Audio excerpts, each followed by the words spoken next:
ఫైనల్గా ఒక గ్రీక్ వీరుడు దాంట్లో ఎక్కడ మిస్ఫైర్ అయింది ఏదైనా చెప్పగలరా?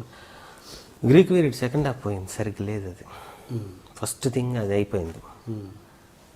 సెకండ్ థింగ్ ఏంటి అని అంటే అందరు గ్రాఫిక్స్ వల్ల పోయింది, బ్యాడ్ గ్రాఫిక్స్ అంటారు, కానీ నేను అది నమ్మను. ఎందుకంటే కంటెంట్ బాగుంటే అవన్నీ పెద్ద పట్టించుకోరేమో అనేది ఫీలింగ్.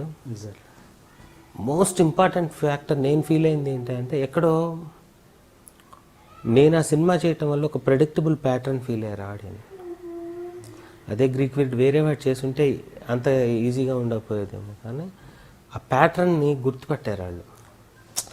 ఇది హీరో ఇంటర్వెల్లో ఎప్పుడైతే హీరో రియలైజ్ అయ్యాడో తన తప్పుని, సెకండ్ హాఫ్లో తను మారతాడు అనే ఒక థింగ్ ఉంది చూడు. తన్ని హీరోయిన్ ఎలా యాక్సెప్ట్ చేస్తుంది అనేదే సినిమాగా. ఆ సినిమా అలాగే వెళ్ళిపోయింది. అది అలాంటి కారణాల వల్లే నడిచి ఉండకపోవచ్చు అని అనుకుంటున్నాను. Shaurya is a good entertainer and thrilling love story. Prakash Raj garu played very important character in the film.